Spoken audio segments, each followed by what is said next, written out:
Hi friends, I'm back with another video. This video is going to be for the Junk Journal January prompts. The next one is going to be outline.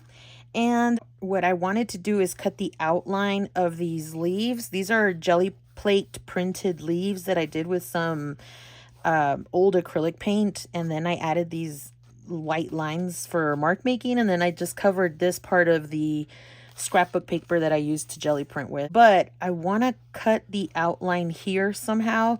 Maybe repeat these leaves on this side. And it'd be cool if I added another leaf here and just cut that one out too, and then make like a lace page. And then what I wanted to do is I wanted to leave about this much, or maybe bring it this way, is I wanted to use these cutouts that I have here. I used this die cut, this die from this die set, and then in between all the little holes were all of these remnants. So I wanted to use that because when I was thinking of doing the Junk Journal January, I saw these and I knew that outline was a prompt, and I'm like, well, these lines could look like an outline of a nest. That's what I thought of at first.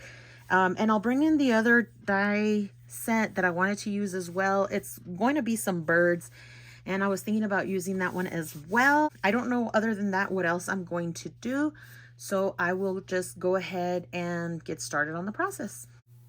So I start die cutting with my Tim Holtz pen knife. I don't remember what it's called. Oh my gosh, this is the first time back doing a voiceover for videos, and my gosh, it has been so difficult. I think this is like the third or fourth time that I do it. Everything that I do is pretty much self-explanatory. As I'm cutting this, my only main objective is one, not to try to cut where I'm not supposed to, and including my fingers. So sometimes I'll be cutting, and as I was reviewing the edits to cut this down a bit, I was noticing that there could have been some near misses.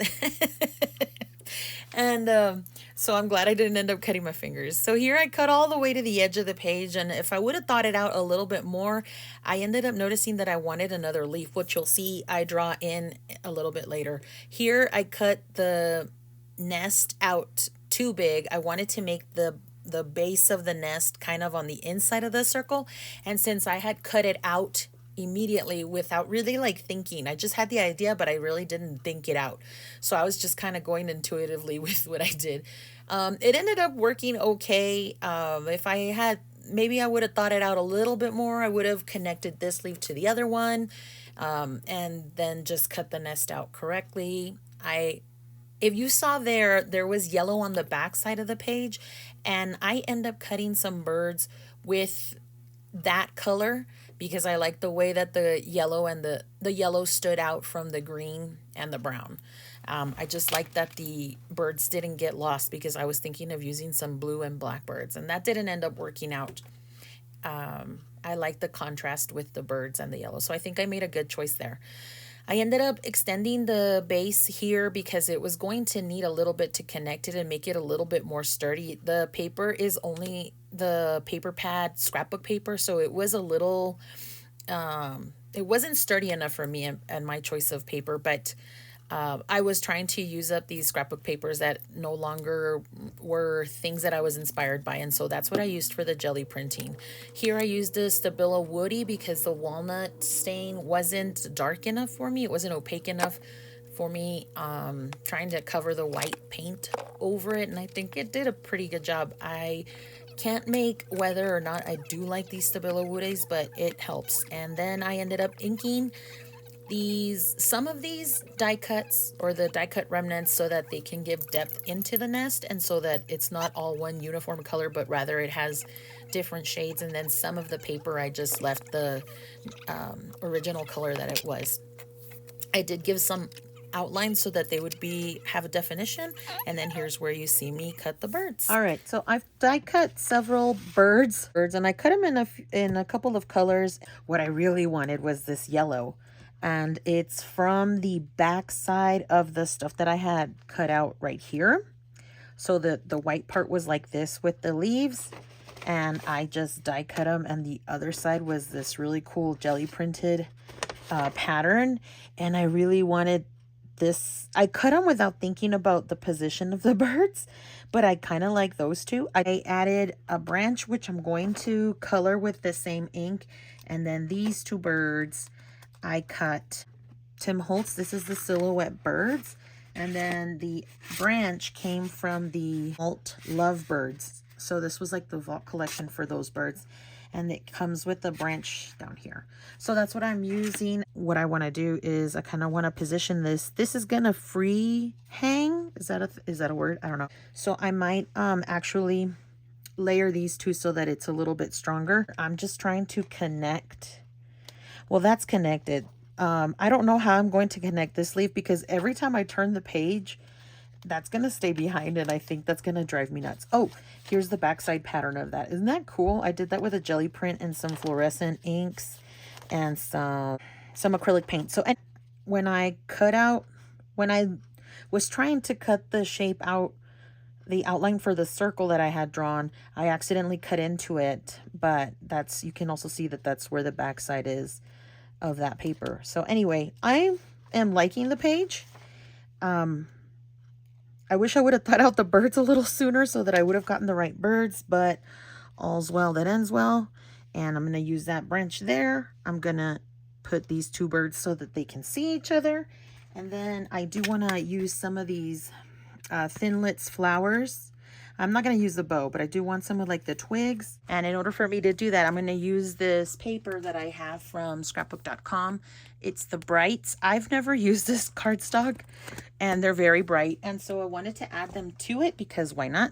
In order for me to have more of a mixed media aspect to it, I am going to add, yeah, I'll go with it.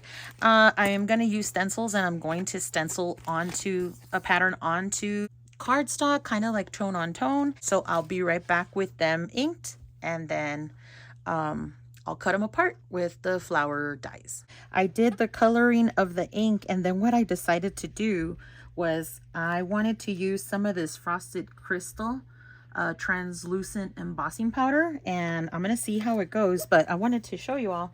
I'm gonna turn on the embossing gun, and I had already had it a little bit heated up. I think it's super fun if you've never used embossing powder before. I love the way that it changes color on the paper. It's kind of like a magic trick, feels like it. It gives it some texture too, so when I cut out the flowers, then it gives it some sort of a different look other than just the ink. And then they'll really stand out with the die cuts since I'm cutting shapes out of these.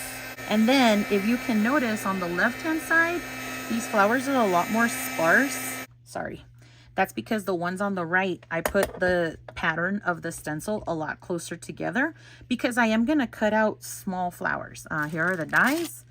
Some of them are small and some of them, the detail is going to be lost within the pattern is going to be lost within the detail of the small die. And so that's why I put the pattern a lot closer together. Hopefully that works. And I'm going to keep going, adding texture to the rest of the blank cardstock papers with these stencils. I just wanted to show you that embossing crystal step. It's so much fun. All right, so here's the finished result. I'm hoping to keep this short and sweet. I hope you can see close enough. I kind of zoomed in a little, but I put some white sheets behind it so that you could be able to see the detail. In the birds, I added a little leaf cut here. These are all die cuts using that same wreath die set. There's one that came out like during the spring, one during the fall, and the winter season. I believe there's only 3. I can't remember. But it is using the Tim Holtz, and I did do the embossing on some of the, or on all of the colored papers. They're just in different flower forms. I added one single sequence there because it was lying around in the table. And if I put it in closely enough, you could see the detail on it. It almost looks like just stamping, but it does have the embossing of that frosted crystal. I can't even see it anymore. They look almost felted. Here you can see this one has that kind of gloss.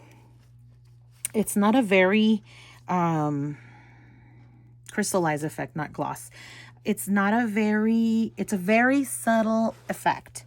And so I didn't mind it. I added a couple of these flowers. And so, I mean, a tree I don't think would have flowers like this, but I really like the end result. I really like that it's really colorful, very colorful.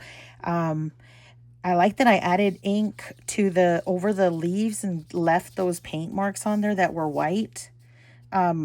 With that, I like that I left those white marks and then added ink over it so that it would still look like a green leaf. I didn't add much detail to this one, and that I'm okay with that. I did like the addition to this branch here. And overall, I enjoyed the effect and my final result for this. So this was my 4th entry for the Junk Journal January prompts, which was outline. And so I had done the die cuts that were remnants of this wreath, so I made an outline. My take is an outline on like a nest, and then you have the outline of the birds, and I cut around the outlines of the leaves, etc., etc. I just kept on with that. So I hope you enjoyed. Thank you so much for watching. I know that Junk Journal January has ended, but I am going to take this into the 100 days. I probably won't film everything that I'm doing for Junk Journal, or not Junk Journal January, the 100-day project. But then I'll probably fill you in on what I do as I go along. But I am hoping to finish the Junk Journal January prompts, maybe go back to older ones. And then also I wanted to try the prompts for Junk Journal, no, for Defemember from this past year. So anyway, thanks so much for coming by. We'll see you in the next video. Have a great day. Bye.